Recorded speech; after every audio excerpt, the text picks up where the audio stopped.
तर अंगणवाडी सेविकाताई मदतनीसताई यांच्यासाठी खूप मोठी धक्कादायक बातमी आज समोर येत आहे। आणि गुजरात हायकोर्टाने जे की गुजरात हायकोर्टचं जे नाव आता जवळपास सर्वांच्याच कानावर आलेलं होतं, त्यांनी खूप मोठा एक निर्णय दिलेला होता अंगणवाडी सेविकाताई मदतनीसताई यांच्याबद्दलचा। परंतु आता गुजरात हायकोर्टने निर्णय पलटलेला आहे। आणि कोणता निर्णय पलटलेला आहे, कशाबद्दलचा तो निर्णय होता, त्याचबरोबर अंगणवाडी कर्मचाऱ्यांचे जे नुकसान होणार आहे तर ते नुकसान कोणत्या अंगणवाडी कर्मचाऱ्यांचे होणार आहे याबद्दलची सर्व माहिती डिटेलमध्ये आपण जाणून घेऊया या व्हिडिओमध्ये।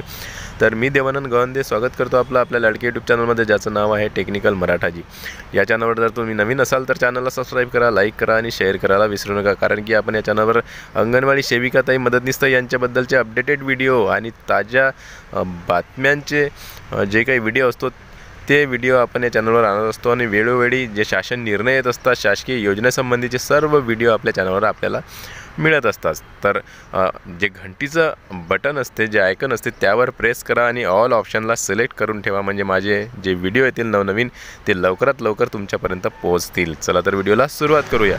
तर अंगणवाडी सेविकाताई मदतनीसताई तुम्हाला माहीतच असेल की काही महिन्यापूर्वीच गुजरात हायकोर्टने तुमच्याबद्दलचा एक खूप मोठा निर्णय दिलेला होता। अंगणवाडी सेविकाताई मदतनीसताई यांच्याबद्दलचा खूप मोठा जबरदस्त निर्णय त्या हायकोर्टाने दिलेला होता, केंद्र सरकारला आणि राज्य सरकारना सुद्धा। तर केंद्र सरकारला त्यांनी सांगितलेलं होतं की अंगणवाडी सेविकाताई मदतनीसताई यांचे काम व कार्य पाहता त्या सरकारी कर्मचाऱ्याचे पदाचे हकदार आहेत, त्यांना तृतीय श्रेणी आणि चतुर्थ श्रेणी पद मिळालंच पाहिजे, याबद्दल त्यांनी एक निर्णय दिलेला होता। आणि तो निर्णय केंद्र सरकारला त्यांनी दिलेला होता। तर यामध्ये त्यांनी ग्रॅज्युटी, पेन्शन, भत्ता वगैरे, बोनस, सर्व काही यांना लाभ जे असतात, विमा वगैरे, संरक्षण, सर्व लाभ जे की सरकारी कर्मचाऱ्यांना मिळतात ते त्यांना देण्यात यावे आता, अशा प्रकारचा तो निर्णय होता। आणि यामुळेच गुजरात हायकोर्ट आता संपूर्ण देशातील अंगणवाडी सेविकाताई मदतनीसताई यांच्यामध्ये चर्चेचा विषय ठरलेला आहे। कारण की आता काही अंगणवाडी सेविकाताई मदतनीसताई म्हणत आहेत की तो गुजरात हायकोर्टचा निर्णय आहे तर तो गुजरात राज्यासाठीच असेल, तर असं नाही आहे। तो देशातील सर्व अंगणवाडी सेविकाताई मदतनीसताई यांच्यासाठीचा निर्णय आहे। कारण की त्यामध्ये त्यांनी उल्लेख केलेला आहे की देशातील सर्व अंगणवाडी सेविकाताई मदतनीसताई यांना सरकारी नोकरी देण्यात यावी, त्याचबरोबर त्यांना पेन्शन, ग्रॅज्युटी आणि इतर भत्ते जे काही सरकारी कर्मचाऱ्यांना लागू असतात ते सर्व देण्यात यावे, त्याचे ते हकदार आहेत। त्यांचे कार्य आणि काम पाहतात त्या या नियमितीकरणाचे ते हकदार आहेत आणि त्यांना सरकारी नोकरी हे मिळालीच पाहिजे, याबद्दलची त्यांनी 6 महिन्यातच त्यांना नीती तयार करण्यास सांगितले आहे। आता लवकरच तुमच्याबद्दल आनंदाची बातमी येणार आहे 2च महिन्यात, कारण की आता केंद्र सरकारला तो निर्णय देऊन 4 महिने झालेले आहेत। आता 2 महिन्यामध्ये तुम्हाला खुशखबरी येणार आहे। आणि त्यामध्ये लवकरात लवकर जसं आम्हाला माहिती पडणार आमच्या सूत्रांकडून त्याचबरोबर तुम्हाला व्हिडिओच्या माध्यमातून आम्ही सांगणार आहोत की तुमचं जे केंद्र सरकारनं ज्या गुजरात हायकोर्टच्या निर्णयावर काय निर्णय दिलेला आहे याबद्दलचं संपूर्ण माहिती आणि संपूर्ण बातमी तुम्हाला सांगणार आहोत। चला तर आता जाणून घेऊया की गुजरात हाईकोर्ट ने आता कोणता निर्णय पलटलेला आहे। तर 70% दिव्यांग महिला को नहीं मिली अंगनवाड़ी की नौकरी, जाने गुजरात हाईकोर्ट ने क्यों पलटा फैसला। तर हे हिंदीमध्ये आहे बातमी, जे वृत्त आहे ते हिंदीमध्ये आहे, पण मी तुम्हाला मराठी सांगण्याचा प्रयत्न करेन।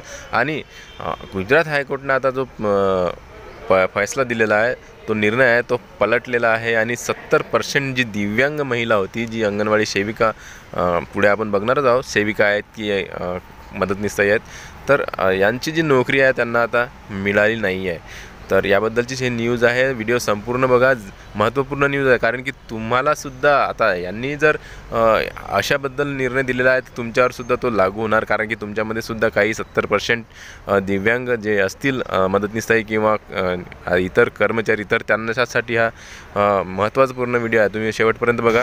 गुजरात हाईकोर्ट ने 2 जजों की बेंच ने पुराना फैसला पलटते हुए 70% दिव्यांग महिला को आंगनवाड़ी की नौकरी के लिए अयोग्य करार दिया। न्यायमूर्ति एस सुपैया और न्यायमूर्ति गीता गोपी की बेंच ने एक जज के फैसले को पलटते हुए कहा कि एकल न्यायाधीश ने यह टिप्पणी करके गलती की है कि अपीलकर्ता प्राधिकारियों को मेडिकल फिटनेस के मुद्दे पर आगे जांच करने की आवश्यकता नहीं है और उन्हें केवल इस निष्कर्ष पर पहुंचना है कि मेडिकल प्रमाण पत्र पर्याप्त है या नहीं। हाईकोर्ट ने अधिकारियों की अपील को गुणदोष के आधार पर स्वीकार कर लिया और एकल न्यायाधीश के फैसले को रद्द कर लिया। यह मामला 70% दिव्यांग महिला से जुड़ा हुआ था, जिसने आंगनवाड़ी की परीक्षा पास की थी, लेकिन उसे नौकरी नहीं दी गई क्योंकि वह 70% विकलांग थी। क्यों पलटा फैसला? 2 जजों की बेंच ने कहा कि महिला 40% से ज़्यादा दिव्यांग है। ऐसे में उसे आंगनवाड़ी से जुड़े काम करने में परेशानी होगी। आंगनवाड़ी में महिलाओं को छोटे बच्चों के पोषण का ध्यान रखना होता है, गर्भवती महिलाओं की भी सेहत का ध्यान रखना होता है, बच्चे के जन्म के बाद उसका ख्याल रखना होता है, किसी बच्चे के बीमार होने पर उसे अस्पताल तक ले जाना और समय समय पर अपडेट लेना होता है। इस सिलसिले में कई बार बच्चों और महिलाओं के घर तक जाना पड़ता है। बच्चों की प्री स्कूलिंग के लिए उन्हें घर से आंगनवाड़ी केंद्र तक और केंद्र से घर तक छोड़ना होता है। इन सभी तरह के काम करने के लिए शारीरिक फिटनेस ज़रूरी है और इसी वजह से महिला को आंगनवाड़ी की नोकरी के लिए अयोग्य पाया गया। तर आता बघा काय आहे गुजरात हायकोर्टचा निर्णय की जे सेशन कोर्ट होतं त्यांनी निर्णय दिलेला होता की विकलांग जी महिला आहे, जी कर्मचारी आहे, अंगणवाडी कर्मचारी, त्यांना अंगणवाडीची नोकरी देण्यास सक्त मनाई केलेली आहे, कारण की त्या 70% विकलांग होत्या। आता त्यांनी काय केलं आहे की त्यांनी जी सेविका पदाची परीक्षा आहे ती पास केलेली होती आणि त्यामुळे त्यांनी त्याच्यासाठी अप्लाय केला होता, परंतु त्यासाठी त्यांना नोकरी मिळाली नाही, कारण की त्या 70% जे आहेत विकलांग होत्या आणि त्यामुळेच त्यांनी सेशन कोर्टामध्ये धाव घेतली आणि त्यामधून त्यांना निर्णय देण्यात आला होता की यांना नोकरीवर ठेवण्यात यावे। परंतु हायकोर्टाने तो निर्णय पलटला, कारण त्यांनी त्यामध्ये अटी सांगितल्या आहेत की अंगणवाडीमध्ये वेळोवेळी लहान लेकरांना ध्यान ठेवायचं असते, त्याचबरोबर गर्भवती महिलांचं ध्यानसुद्धा ठेवायचं असते, लहान लेकरांना अंगणवाडी केंद्रामध्ये आणायचं किंवा त्यांच्या घरी नेण्याचं कामसुद्धा त्यांना करावे लागते आणि इतर कामासाठी सुद्धा त्यांच्या घरोघरी जावे लागते आणि त्यासाठी शारीरिक फिटनेस ही जरूरी असते। परंतु 70% जर विकलांग असतील तर मग त्यांना हे काम करता येणार नाही आणि त्याचमुळे त्यांनी हा जो फैसला आहे सेशन कोर्टाचा तो गुजरात हायकोर्टाने रद्द केला आणि त्यांचा जो निर्णय आहे तो पलटला आणि या 70% विकलांग महिलेला जी अंगणवाडीची नोकरी आहे ते मिळालेली नाही आहे। तर अशा प्रकारचा हा फैसला होता आणि त्यामध्ये त्यांनी त्यांचे जे कारणे आहेत ते सांगितलेले आहे। परंतु हा एक प्रकारचा अन्यायच आहे। आता यामध्ये काय की परीक्षा पास झालेली महिला 70% विकलांग आहे, परंतु त्यांना ठीक आहे हे जे काम असते हे अन्यत्र जे मदतनीस ताई आहे यांच्याकडून करून घेण्यात यावं, परंतु लिखापळीचे जे काम आहे जे अंगणवाडी केंद्रामध्ये राहूनच ते करता येत असते, ऑडिट करण्याचं किंवा मग डेटा करण्याचं किंवा मग पोषण ट्रॅकरमधलं किंवा मग इतर काम तरी जे कोर्ट आहे हे त्यांना निर्णय देऊन सांगण्यात येत असतं की फक्त त्यांना अंगणवाडीतील जे काम आहे तेच त्यांना देण्यात यावं आणि त्यांची नोकरी त्यांना देण्यात यावी, कारण की त्यांना खरंच खूप गरज असते अशा नोकरीची, कारण की ते विकलांग आहेत आणि त्यांना दुसरी कुठलीही नोकरी किंवा इतर कुठलंही साधन नसते जीवनयापन करण्यासाठी। तर खूपच एक अन्यायकारकच फैसला याला मानणार। तर व्हिडिओ आवडल्यास लाईक करा, भेटूया पुन्हा नवीन एका व्हिडिओमध्ये, तोपर्यंत जय महाराष्ट्र।